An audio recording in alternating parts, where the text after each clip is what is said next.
Hello guys, welcome to my YouTube channel. My name is Harjeet Kaur. हम कर रहे हैं Indian economy by Ramesh Singh और इसमें हमारा चैप्टर 6 चल रहा है इकोनॉमिक रिफॉर्म्स, जिसमें आज हम करेंगे generations of economic reforms and this is the last video of chapter 6। इसके साथ ही हमारा चैप्टर 6 भी ख़त्म हो जाएगा और नेक्स्ट हम शुरू करेंगे चैप्टर 7। तो शुरू करते हैं जनरेशंस ऑफ इकोनॉमिक रिफॉर्म से। Total 4 generations of economic reforms है, जिसमें से अभी तक जो 3 जनरेशंस ऑफ रिफॉर्म्स है वो अनाउंस कर दी गई है ऑफिशियली, लेकिन जो 4th जनरेशन है वो अभी तक सुजेस्ट करी गई है, अभी तक अनाउंस हुई नहीं है। अब ये जो इकोनॉमिक रिफॉर्म्स है इसका प्रोसेस कब शुरू हुआ था? 1991 में शुरू हुआ था। हमने पहले भी बहुत बार हमें बता चुकी हूँ, 1991 में जब इंडिया में बैलेंस ऑफ पेमेंट क्राइसिस आए थे तो उस टाइम पे जब इंडिया ने आईएमएफ से हेल्प मांगी थी तो आईएमएफ ने हमारे ऊपर कंडीशंस लगा दी थी कि अगर आप एलपीजी रिफॉर्म्स लेकर आओगे तभी हम आपकी कुछ हेल्प कर पाएंगे। तो उसके बाद फिर जब उन्होंने रिफॉर्म्स करने की बात करी थी तो उसके बाद फिर इंडिया में जो रिफॉर्म्स का प्रोसेस था वो शुरू हुआ था, जो कि 1991 में लॉन्च हुआ था। तो 1991 में शुरुआत होती है फर्स्ट जनरेशन ऑफ रिफॉर्म्स की, जो कि 2000 तक चले थे। 2000 के बाद फिर साथ ही साथ सेकेंड जनरेशन रिफॉर्म्स भी शुरू हो गए थे। तो फर्स्ट जनरेशन रिफॉर्म्स में क्या क्या हुआ था, इसमें एक एक करके देखते हैं। सबसे पहले फर्स्ट जनरेशन रिफॉर्म्स में बात करी गई थी प्रमोशन टू प्राइवेट सेक्टर की। इसमें पहले क्या होता था, पहले अगर किसी प्राइवेट कोई इंडस्ट्री सेटअप करनी होती थी तो उसके लिए सरकार से लाइसेंस लेना पड़ता था। पहले लाइसेंस राज हुआ करता था, इंस्पेक्टर राज हुआ करता था। तो इंडस्ट्री सेटअप करने के लिए पहले गवर्नमेंट से लाइसेंस लेना पड़ता था, लेकिन अब क्या कर दिया, जब फर्स्ट जनरेशन रिफॉर्म्स आए तो उसमें उन्होंने डी लाइसेंसिंग कर दी कि कोई भी प्राइवेट पर्सन आकर अपनी इंडस्ट्री सेटअप कर सकता है गवर्नमेंट से लाइसेंस लेने के बिना ही। गवर्नमेंट से अब लाइसेंस लेने की जरूरत नहीं है। डी रिजर्वेशन क्या होता है? डी रिजर्वेशन होता है, पहले कुछ एरियाज ऐसे होते थे जहां पे सिर्फ और सिर्फ गवर्नमेंट सेक्टर ही एंट्री कर सकता है, लेकिन अब डी रिजर्वेशन कर दी कि कोई भी सेक्टर में प्राइवेट प्लेयर जो है वो काम कर सकता है। किसी भी सेक्टर में प्राइवेट प्लेयर अपनी इंडस्ट्री सेटअप कर सकता है। Abolition of MRTP, monopolistic restrictive and trade policies, इसकी जो लिमिट होती थी उसको भी खत्म कर दिया गया। Abolition of compulsion of the faced production. अब पहले क्या होता था, पहले जो प्रोडक्शन होती थी ना उसकी लिमिट होती थी कि आप इस लिमिट तक ही प्रोडक्शन कर सकते हो, प्राइवेट सेक्टर में इससे ज्यादा प्रोडक्शन नहीं कर सकते। अब ये जो लिमिट थी वो खत्म कर दी गई। लोन्स को शेयर्स में कन्वर्ट कर दिया गया। पहले क्या होता था, अब किसी ने इंडस्ट्री सेटअप करी है, उसके बाद उसको पैसे की जरूरत है तो वो क्या करता था, वो बैंक के पास जाता था, बैंक से लोन उठाता था। सपोज 10 करोड़ रुपया उसको चाहिए तो वो 10 करोड़ का लोन उठाता था और उसके बदले में उसको इंटरेस्ट देना पड़ता था बैंक को। लोन के साथ इंटरेस्ट भी बैंक को पे करना पड़ता था, लेकिन उस लोन को अब शेयर में कन्वर्ट कर दिया गया कि अगर किसी को पैसे की जरूरत है इंडस्ट्री में तो वो अपने जो उसकी कंपनी है उसके शेयर्स मार्केट में बेच सकता है, इक्विटी शेयर बेच सकता है, जिसके फायदा क्या होगा कि उसको उसके बदले में अब जो शेयर्स खरीद रहा है वो उस पर्सन को पैसे देगा। तो पैसे देगा तो शेयर्स के बदले में उसको इंटरेस्ट देने की उनको जरूरत नहीं है। अगर कंपनी फायदे में जाती है तो उनमें भी शेयर सब में बट जाएगा, जिन्होंने उस कंपनी के शेयर लिए हुए हैं। अगर नुकसान में जाती है तो बराबर सबको नुकसान होगा। और इंडस्ट्री सेटअप करने के लिए जो लॉज वगैरह है उसको भी सिंप्लीफाई कर दिया गया। सेकेंड, फिर पब्लिक सेक्टर रिफॉर्म्स किए गए। पब्लिक सेक्टर रिफॉर्म्स में क्या किया गया, जो पब्लिक सेक्टर अंडरटेकिंग्स थी उसको प्रॉफिटेबल बनाया गया, एफिशिएंट बनाया गया। अब जो पब्लिक सेक्टर अंडरटेकिंग्स थे, पीएसयूज थे, जिनको बोला जाता था टेम्पल्स ऑफ मॉडर्न इंडिया, तो उसमें अब यहाँ पे डिसइन्वेस्टमेंट करने की बात करी गई कि जो पीएसयूज है वो अपनी मर्जी से काम कर सकते हैं। अगर वो चाहते हैं डिसइन्वेस्टमेंट करना तो वो डिसइन्वेस्टमेंट कर सकते हैं। कॉर्पोरेटाइजेशन करना चाहते हैं तो कॉर्पोरेटाइजेशन भी कर सकते हैं। कॉर्पोरेट सेक्टर उसमें एंट्री मार सकता है, अगर वो चाहे तो उसके कुछ शेयर्स बेच सकते हैं पीएसयूज के भी। फिर आते हैं external sector reforms. External sector reforms में क्या आ जाता है, यहाँ पे कुछ पॉलिसीज जो पहले हुआ करती थी वो पॉलिसीज इन्होंने अबॉलिश कर दी। Like abolishing quantitative restrictions on import. पहले क्या होता था, इंपोर्ट पे रिस्ट्रिक्शंस होती थी कि आप इतनी क्वांटिटीज ही इंपोर्ट कर सकते हो, लेकिन यहाँ पे इन्होंने फर्स्ट जनरेशन रिफॉर्म्स में इन्होंने ये जो क्वांटिटी में रिस्ट्रिक्शन होती थी ना, तो वो रिस्ट्रिक्शन खत्म कर दी, जितना चाहो आप इंपोर्ट कर सकते हो। Switching to the floating exchange rate, तो फ्लोटिंग एक्सचेंज रेट की तरफ गए। अब क्या होता है, एक तो फ्लोटिंग एक्सचेंज रेट होता है, एक फिक्स एक्सचेंज रेट होता है। फिक्स में क्या होता है, फिक्स में होता है कि जो इंडियन रुपीस है उसका यूएसए में इतना ही रेट होगा, $1 में इतने रुपीस होंगे, €1 में इतने रुपीस होंगे, या $1 में इतने रुपीस होंगे। लेकिन यहाँ पे इन्होंने फ्लोटिंग एक्सचेंज रेट कर दिया फिक्स की जगह पे। फ्लोटिंग क्या कि मार्केट फोर्सेस के हिसाब से जो रुपये का रेट है वो कम होगा या फिर बढ़ेगा, तो रुपये का जो रेट था वो फ्लोटिंग एक्सचेंज रेट कर दिया फिक्स्ड से। फुल करंट अकाउंट कन्वर्टेबिलिटी कर दी, रिफॉर्म कर दिए कैपिटल अकाउंट में। अब करंट अकाउंट कन्वर्टेबिलिटी और कैपिटल अकाउंट कन्वर्टेबिलिटी क्या होती है? करंट अकाउंट कन्वर्टेबिलिटी होती है कि सपोज इंडिया में कोई बंदा बैठा है, वो किसी यूएस की कंपनी में जॉब करता है, तो यूएस की कंपनी उसको डॉलर्स में पे करेगी। सपोज यूएस की कंपनी उसको मंथली $100 या $200 या $500 उसको दे रही है, तो उसकी जो पेमेंट आएगी वो डॉलर्स में आएगी और इंडिया में आकर वो उसको कन्वर्ट कर सकता है रुपीस में, तो इसको बोलते हैं current account convertibility. Capital account convertibility क्या होती है कि जैसे कोई यूएस का बंदा है, वो इंडिया में आकर कोई एसेट खरीद रहा है, ठीक है, इंडिया में आकर उसने कोई एसेट खरीदा, कोई प्रॉपर्टी खरीदी या कोई भी चीज ली, तो वो जो चीज उसने उस बंदे ने उस टाइम पे ली है, वो सपोज उसने आज की डेट में 2 करोड़ की ली है, और आने वाले 5 सालों में या 10 सालों में उसकी जो कीमत है वो 2 करोड़ से बढ़कर हो गई 10 करोड़। ठीक है, अब वो बंदा क्या करेगा, जो यूएस का है, वो इंडिया में आएगा 10 करोड़ की वो चीज बेचकर, तो रुपीस को तो वो डॉलर में कन्वर्ट करके ले जाएगा ना, तो इसमें इंडिया का तो नुकसान हो रहा है। तो ये जो कैपिटल अकाउंट है, इस चीज में भी रिफॉर्म्स किए गए। Permission to foreign investment, foreign investment की परमिशन दी गई, डायरेक्ट फॉरेन इन्वेस्टमेंट की परमिशन दी गई कि कोई भी फॉरेन कंपनी आकर इंडिया में इन्वेस्ट कर सकती है, डायरेक्टली भी और इनडायरेक्टली भी। पहले फेमा एक्ट हुआ करता था, फॉरेन एक्सचेंज मैनेजमेंट एक्ट, इसकी जगह पे लेकर आए फॉरेन एक्सचेंज रेगुलेटिंग एक्ट। फिर कुछ रिफॉर्म्स किए गए फाइनेंशियल सेक्टर में भी। फाइनेंशियल सेक्टर में कौन कौन से आ जाते हैं? बैंकिंग सेक्टर हो गया, कैपिटल मार्केट, इंश्योरेंस सेक्टर हो गया, म्यूचुअल फंड्स हो गए, तो इन सेक्टर्स में भी रिफॉर्म्स किए गए, कुछ चेंजेस करेगी।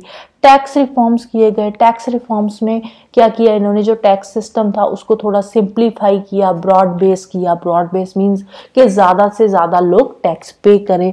मॉडर्नाइज किया गया, टैक्स पे करने का जो सिस्टम है उसको थोड़ा मॉडर्नाइज किया गया। टैक्स इवेजन को चेक किया गया। टैक्स इवेजन मीन्स के जो लोग टैक्स की चोरी कर रहे हैं तो उनको कैसे देखा जाए, उन पे कैसे लगाम कसी जाए।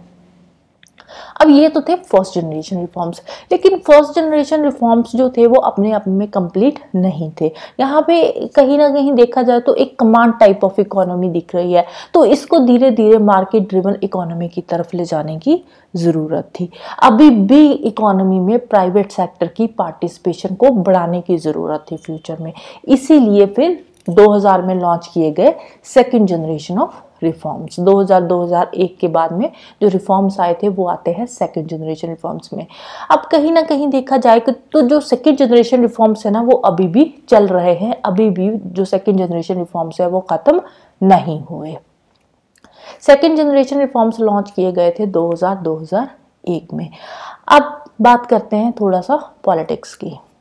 अब हमने देखा 1991 में रिफॉर्म्स आए थे, तो उस टाइम पे सरकार कौन सी थी? उस टाइम पे कांग्रेस की सरकार थी। पीवी नरसिम्हा राव जो प्राइम मिनिस्टर थे, कांग्रेस के प्राइम मिनिस्टर थे, और फाइनेंस मिनिस्टर थे हमारे मनमोहन सिंह। तो उसके बाद 1999 की बात करें तो उस टाइम पे सरकार बदली थी, तो बीजेपी की सरकार आई थी। हालांकि जो बीजेपी की सरकार थी प्रॉपर मेजोरिटी में नहीं थी, कोalition की सरकार थी, लेकिन फिर भी जो उस टाइम पे प्राइम मिनिस्टर बने थे अटल बिहारी वाजपेयी, वो कहीं ना कहीं बीजेपी के ही थे।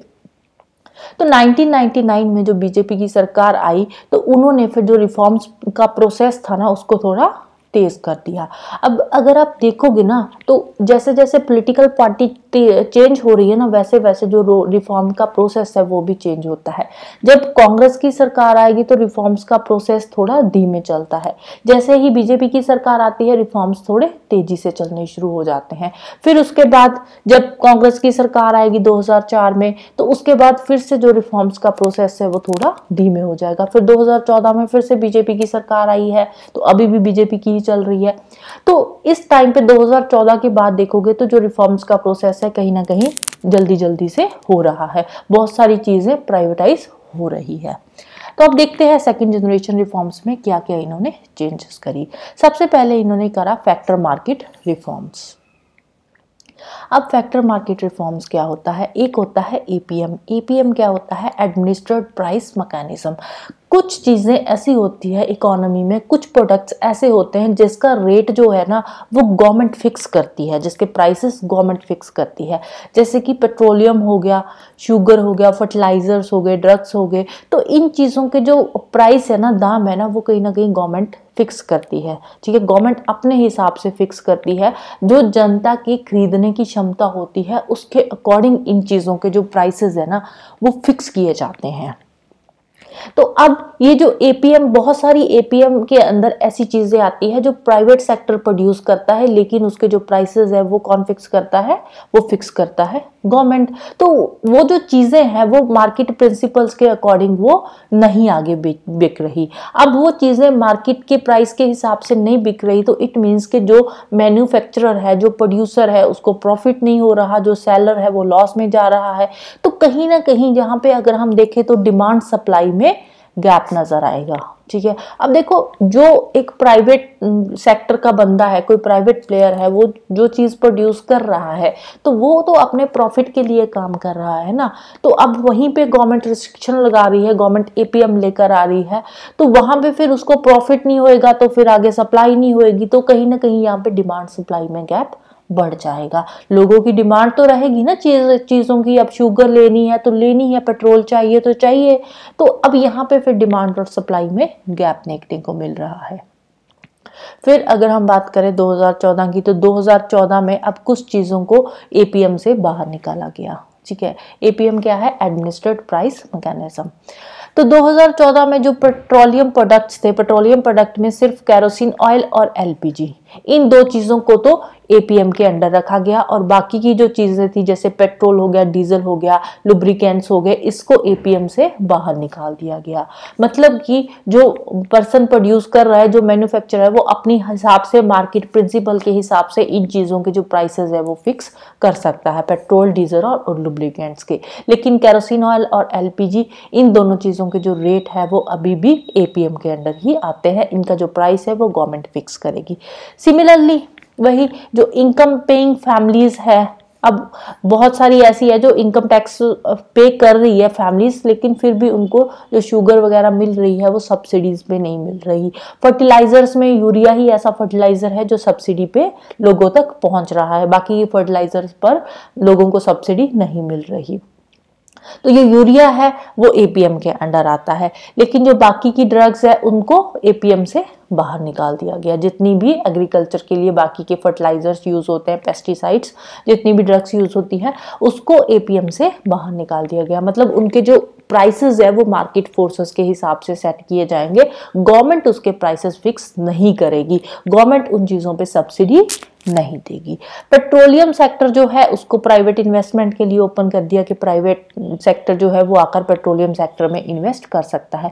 पहले जो पेट्रोलियम सेक्टर था वो प्राइवेट के लिए ओपन नहीं किया था, लेकिन अभी 2013 के बाद जो पेट्रोलियम सेक्टर है वो भी प्राइवेट इन्वेस्टमेंट के लिए ओपन कर दिया गया। और उसके बाद फिर आगे बात करें तो फैक्टर मार्केट जो रिफॉर्म्स हुए थे ना, फैक्टर मार्केट रिफॉर्म्स अभी भी इंडिया में कंप्लीट रिफॉर्म्स नहीं है, क्योंकि अभी भी बहुत सारी चीजें ऐसी है जो एपीएम के अंडर आती है। अभी भी बहुत सारी चीजें ऐसी है जो मार्केट, जिनके रेट मार्केट फोर्सेस के हिसाब से फिक्स नहीं किए गए हैं और ना ही किए जाएंगे। कब तक नहीं किए जाएंगे? जब तक लोगों की परचेजिंग पावर बढ़ती नहीं है।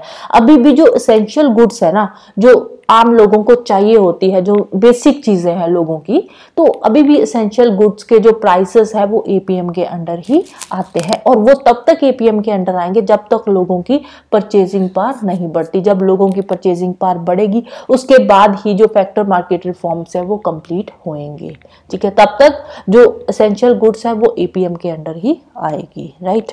आई होप कि आपको एपीएम का मतलब समझ आ गया होगा, ठीक है। एपीएम होता है वो प्रोडक्ट्स जिसके जो वो एसेंशियल गुड्स जिसके प्राइसेस गवर्नमेंट फिक्स करती है लोगों की परचेजिंग पावर के हिसाब से, मार्केट फोर्सेस के हिसाब से उनके प्राइसेस जो है वो फिक्स नहीं किए जाते, राइट। फिर बात करते हैं पब्लिक सेक्टर रिफॉर्म्स की। सेकेंड जनरेशन में जो दूसरे बड़े रिफॉर्म्स हुए हैं वो हुए हैं public sector reforms. Public sector reforms में इन्होंने क्या किया, जो पीएसयूज थे उसमें उनकी जो ऑटोनॉमी थी पीएसयूज की, उसकी ऑटोनॉमी को थोड़ा बढ़ा दिया गया। पब्लिक सेक्टर अंडरटेकिंग जो पीएसयूज है वहां पे कैपिटल मार्केट की उनको लेवरेज दे दी गई।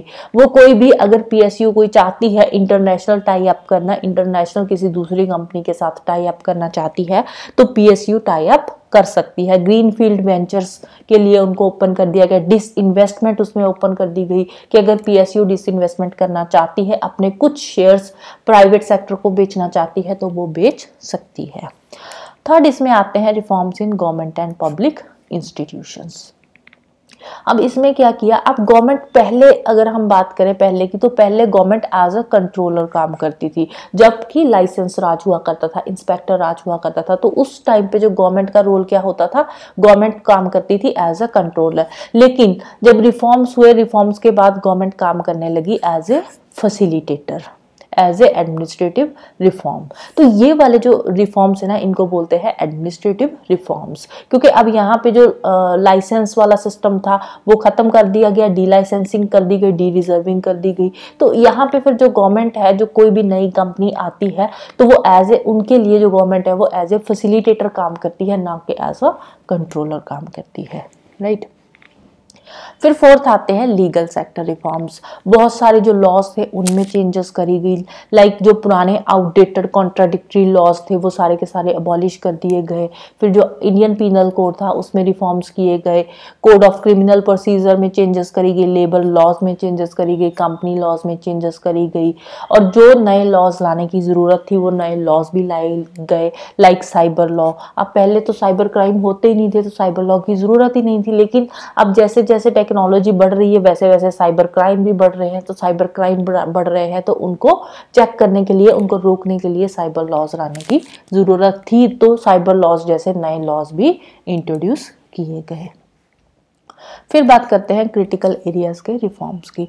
अब क्रिटिकल एरियाज कौन से हैं, जैसे इंफ्रास्ट्रक्चर सेक्टर हो गया, इंफ्रास्ट्रक्चर सेक्टर में आ जाएगा पावर सेक्टर हो गया, रोड्स हो गए, स्पेशली टेलीकॉम सेक्टर जो है वो हो गया, एग्रीकल्चर हो गया तो एग्रीकल्चर में एग्रीकल्चर एक्सटेंशन की बात करेगी, एजुकेशन सेक्टर हो गया, हेल्थ केयर सेक्टर हो गया।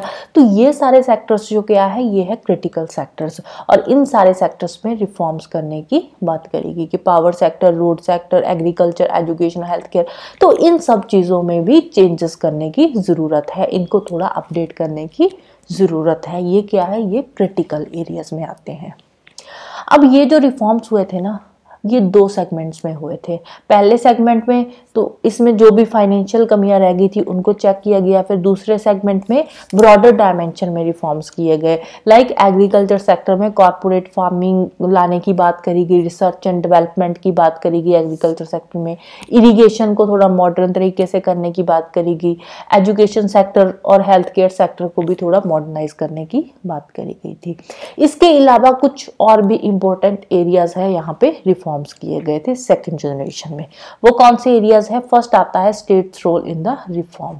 अब ये जो रिफॉर्म्स अब उस टाइम पे चल रहे थे उसमें स्टेट को भी इंपॉर्टेंस दी गई कि अब जो रिफॉर्म्स हो रहे हैं ना, जो चेंजेस आ रही है, अब स्टेट के लिए भी जो सेंटर है वो as a supportive role play करेगा। ऐसे नहीं है कि स्टेट अपने हिसाब से जैसे मर्जी काम करती रहे, सेंटर का उसमें कोई रोल नहीं है, नहीं, अब स्टेट में भी जो सेंटर है वो सपोर्टिव रोल प्ले करेगा। फिर सेकंड आता है फिस्कल कंसोलिडेशन।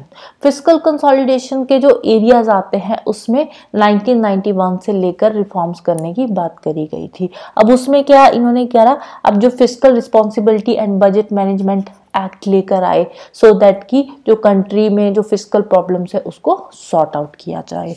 फिर greater tax devolution to the states को ज़्यादा से ज़्यादा टैक्स देने की बात करेगी। अब जो टैक्स होते हैं स्टेट्स के भी जो टैक्स होते हैं सेंटर इकट्ठा करती है। पहले क्या होता था, सेंटर स्टेट्स को बहुत कम शेयर देती थी टैक्स का। अब इन्होंने यहाँ पे जो रिफॉर्म्स किए गए 1990s के बाद में, मिड 1990s के बाद में, तो उस टाइम पे फिर उन्होंने बोला कि जो स्टेट को आप टैक्स दे रहे हो ना, जो शेयर स्टेट को टैक्स का दे रहे हो उसको बढ़ाने की ज़रूरत है, सो दैट कि स्टेट भी अपने लिए कोई काम कर सके, स्टेट के पास भी कुछ रेवेन्यू सरप्लस आए और स्टेट भी अपने स्टेट के अंदर कोई डेवलपमेंट के काम कर सके, राइट। फिर सोशल सेक्टर पे फोकस करने की इन्होंने बात करी। सोशल सेक्टर में आ जाते हैं, हेल्थ केयर सेक्टर हो गया, एजुकेशन सेक्टर हो गया, तो इन सेक्टर्स में भी इन्होंने थोड़ा सा रिफॉर्म्स करने की बात करी कि जो हेल्थ केयर सेक्टर है, एजुकेशन सेक्टर है, इसको थोड़ा डेवलप करने की ज़रूरत है। इनकी परफॉर्मेंस को बढ़ाने के लिए अलग अलग डेवलपमेंट प्रोग्राम्स चलाने की ज़रूरत है। अब ये जो सेकेंड जनरेशन रिफॉर्म्स है ना, ये अभी भी ख़त्म नहीं हुए हैं, अभी भी चल रहे हैं, अभी भी इनका जो प्रोसेस है कंटिन्यू हो रहा है। फिर इसी के बीच में आ जाते हैं थर्ड जनरेशन रिफॉर्म्स, 2002 से लेकर 7 के बीच में आते हैं।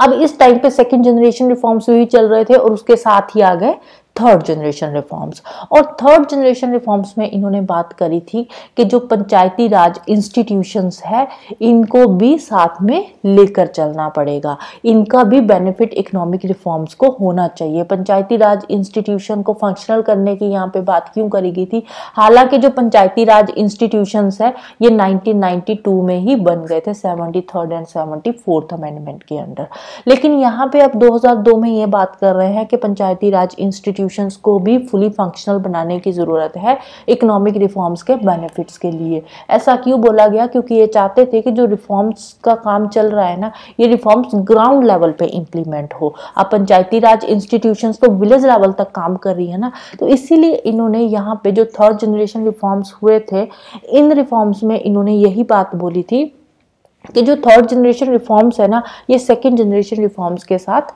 मिलकर काम करेंगे, ठीक है। अब इसमें बहुत सारी चीजें इन्वॉल्व आ जाती है, पंचायती राज इंस्टीट्यूशंस आ गई तो इट मींस ग्राउंड लेवल पे ये रिफॉर्म्स करने की बात कर रहे हैं। फिर फोर्थ जनरेशन रिफॉर्म्स में भी कुछ खास नहीं है। फोर्थ जनरेशन रिफॉर्म्स अभी तक ऑफिशियल जनरेशन रिफॉर्म्स में इनको माना ही नहीं जाता, तो फोर्थ जनरेशन रिफॉर्म्स में इन्होंने इंफॉर्मेशन टेक्नोलॉजी की बात करी है। इन्होंने बोला है कि जो इकोनॉमिक रिफॉर्म्स हो रहे हैं, अभी जो सेकेंड जनरेशन के रिफॉर्म्स चल रहे हैं, उसको इंफॉर्मेशन टेक्नोलॉजी के साथ भी जोड़ा जाए, क्योंकि 2000 के बाद जो इंफॉर्मेशन टेक्नोलॉजी है, जो कंप्यूटराइजेशन है, वो थोड़ी ज़्यादा बढ़ गई थी। हालांकि यूएसए वगैरह में 1990 के बाद ही जो कंप्यूटराइज सिस्टम शुरू हो गया था, लेकिन इंडिया में 2000 के बाद शुरू हुआ है, जब 21st सेंचुरी की शुरुआत हुई थी। तो उस टाइम पे फिर उन्होंने बोला कि जो रिफॉर्म्स का प्रोसेस ऑलरेडी चल रहा है, उसके साथ ही इंफॉर्मेशन टेक्नोलॉजी को भी जोड़ा जाए। जो सिस्टम है उसको थोड़ा मॉडर्नाइज करने की ज़रूरत है, उसको थोड़ा कंप्यूटराइज किया जाए सिस्टम को, राइट। फिर लास्ट में बात करते हैं रिफॉर्म अप्रोच की। अब इसमें बहुत लंबी चौड़ी यहाँ पे थ्योरी दे रखी है, तो इसमें बहुत ज़्यादा डीपली जाने की ज़रूरत नहीं है। रिफॉर्म अप्रोच में इन्होंने यही बोला है कि जो इंडिया की अप्रोच थी ना, ये रिफॉर्म्स को इम्प्लीमेंट करने की बहुत ही ग्रेजुअलिस्ट अप्रोच थी इंडिया की, बल्कि जो बाकी की कंट्रीज़ की अप्रोच थी वो थी स्टॉप एंड गो अप्रोच। मतलब कि एकदम से रिफॉर्म्स को इन्होंने इम्प्लीमेंट किया और उसके बाद कुछ टाइम के लिए ये रुक गए और उसके बाद फिर से इन्होंने रिफॉर्म्स को इम्प्लीमेंट किया, मतलब एकदम से इन्होंने रिफॉर्म प्रोसेस को लाया। लेकिन इंडिया में ऐसा नहीं हुआ और ना ही इंडिया में ऐसा पॉसिबल था। हो सकता, हो भी सकता, लेकिन इंडिया ने ऐसा किया नहीं। अगर करते तभी पता चलता, क्योंकि अब जो बाकी की कंट्रीज थी, बाकी की कंट्रीज में जो लोगों का रिस्पॉन्स था वो इतना ज़्यादा ऑपोजिट रिस्पॉन्स नहीं था। लेकिन इंडिया में अब देखो मल्टी पार्टी सिस्टम है, कोलिशन की गवर्नमेंट आ जाती है, सेंटर में कोई और गवर्नमेंट होती है, स्टेट में और गवर्नमेंट होती है। तो इंडिया में अगर एकदम से चेंजेस करते तो ऐसा पॉसिबल था नहीं। तो इसीलिए इंडिया में जो रिफॉर्म्स की अप्रोच थी वो थोड़ी ग्रेजुअलिस्ट अप्रोच थी। इंडिया वालों ने एकदम से यू टर्न नहीं लिया, धीरे धीरे चेंजेस करी है अपना जो भी सिस्टम था उसमें। अब पीछे जो सेकंड जनरेशन रिफॉर्म्स थे ना, उसमें मैं एक चीज़ बताना भूल गई थी। जब सेकंड जनरेशन रिफॉर्म्स इंप्लीमेंट किए गए थे ना, तब तक हम आईएमएफ से जो पैसे लिए थे हमने उस टाइम पे 91 में, वो सारे के सारे उनके पैसे हम वापस लौटा चुके थे। तो जो सेकंड जनरेशन रिफॉर्म्स हमने किए हैं ना, वो सेकंड जनरेशन रिफॉर्म्स हमने अपनी मर्जी से किए हैं। सेकंड जनरेशन रिफॉर्म्स करने के लिए हमें किसी ने भी फोर्सफुली बोला नहीं था, वो हम पहले से जो रिफॉर्म प्रोसेस चलता आ रहा था उसी को हमने फिर आगे कंटिन्यू किया, कि हमने सोचा कि चलो भी हम भी अपने सिस्टम में थोड़ी थोड़ी चेंजेस करते रहेंगे। तो सेकंड जनरेशन रिफॉर्म्स जो थे वो हमने अपनी मर्जी से करे हैं, लेकिन फर्स्ट जनरेशन रिफॉर्म्स हमें आईएमएफ के कहने पे करने पड़े थे, क्योंकि आईएमएफ ने हम पे कंडीशंस रखी थी, राइट। तो वापस आते हैं रिफॉर्म अप्रोच पे। तो अब हमने रिफॉर्म अप्रोच में हमने देखा कि मिड 1980s के टाइम से ही जो रिफॉर्म्स का प्रोसेस था वो शुरू हो गया था western Europe and north America में, क्योंकि उस टाइम पे 1980s के टाइम पे चल रहा था वॉशिंगटन कॉन्सेंसस का दौर। तो उस टाइम पे बहुत सारी कंट्रीज में रिफॉर्म्स का प्रोसेस शुरू हो गया था। इंडिया ने भी किया था, लेकिन इंडिया में इतने ज़्यादा रिफॉर्म्स हुए नहीं है। इंडिया में जो रिफॉर्म्स शुरू हुए हैं वो 1990 के बाद ही शुरू हुए हैं, और जो इंडिया के रिफॉर्म्स थे वो थोड़े ग्रेजुअल रिफॉर्म्स थे। और स्टॉप एंड गो वाले जो रिफॉर्म्स थे वो इम्प्लीमेंट किए थे ब्राज़ील ने, अर्जेंटीना ने और साउथ अफ्रीका ने। वहाँ पे stop and go reforms implement किए गए। अब उन्होंने जब स्टार्टिंग में इम्प्लीमेंट किए थे तो स्टार्टिंग में थोड़ा बहुत लोगों ने अपोज किया, लेकिन बाद में लोग उसके साथ एडजस्ट कर गए थे। लेकिन इंडिया में ऐसा कोई एक्सपेरिमेंट किया ही नहीं गया, तो इंडिया के बारे में अभी कुछ कहा नहीं जा सकता, क्योंकि इंडिया में ग्रेजुअल रिफॉर्म्स हो रहे हैं। हाँ ठीक है, वो कांग्रेस के टाइम पे थोड़े ज़्यादा धीमे हो जाते हैं, बीजेपी की सरकार आती है तो थोड़े से तेज़ी से होते हैं, लेकिन इतने ज़्यादा तेज़ी से भी नहीं होते, जैसे स्टॉप एंड गो जैसी अप्रोच जो है वो अभी इम्प्लीमेंट नहीं होती। लेकिन अगर हम बात करें 2014 के बाद की, 2014 के बाद आई बीजेपी की सरकार। तो 2014 के बाद जो बीजेपी की सरकार आई है ना, तो बाद में जो रिफॉर्म्स हुए हैं उनको बोला जाता है transformational reforms. Transformational reforms means kind of stop and go type of reforms. लेकिन ये वाले जो रिफॉर्म्स जो हुए हैं ना स्टॉप एंड गो के, तो इसमें लोगों ने बहुत ज़्यादा अपोज किया है। जैसे फार्म लॉज आए थे तो उनको ग्राउंड लेवल पे इम्प्लीमेंट लोगों ने होने ही नहीं दिया, वो बीच में ही लोगों ने ख़त्म कर दिए, अपना जो भी धरना प्रदर्शन किया तो उसमें बंद कर दिए गए। इसके अलावा 2014 के बाद बीजेपी की सरकार ने और कौन कौन से चेंजेस करे हैं, एक तो जो आरबीआई एक्ट 1934 था इसको अमेंड किया, अमेंड करके एक मॉनेटरी पॉलिसी कमेटी सेटअप करी थी। दूसरा पीएसयूज में स्ट्रेटेजिक डिसइन्वेस्टमेंट को शुरू किया। अब पीएसयूज में बहुत ज़्यादा डिसइन्वेस्टमेंट देखने को मिलती है 2014 के बाद अगर हम बात करें तो। फिर डिमोनेटाइजेशन किया। डिमोनेटाइजेशन क्यों किया था? सो दैट के करप्शन को रोका जा सके, ब्लैक मनी वापस लाई जा सके, टैक्स इवेजन जो लोग टैक्स की चोरी करते हैं उसको रोका जा सके, फेक करेंसी, टेररिज्म, इन सब चीज़ों को रोकने के लिए डिमोनेटाइजेशन करी गई। अब किस हद तक ये सक्सेसफुल रही नहीं रही वो सबके अलग अलग सुजेशंस है। कुछ एक्सपर्ट्स बोलते हैं कि हाँ डिमोनेटाइजेशन अच्छा था, कुछ बोलते हैं बुरा था, वो सबके अपने अपने विचार हैं। फिर बेनामी लॉ लाया गया, ब्लैक मनी को वापस लाने के लिए। बैंकरप्सी लॉ लेकर आए, ईज ऑफ डूइंग बिजनेस को प्रमोट करने के लिए आधार एक्ट लेकर आए, सो दैट कि जो सब्सिडी रिजीम है उसमें करप्शन को रोका जा सके। तो ये कुछ काम है जो बीजेपी की सरकार ने करे थे 2014 के बाद, जो चेंजेस हमारे लाई गई है, जिसमें ट्रांसफॉर्मेशन, जिनको बोलते हैं transformational reforms, stop and go reforms, right. तो इसके साथ ही चैप्टर 6 खत्म होता है। नेक्स्ट हम शुरू करेंगे चैप्टर 7।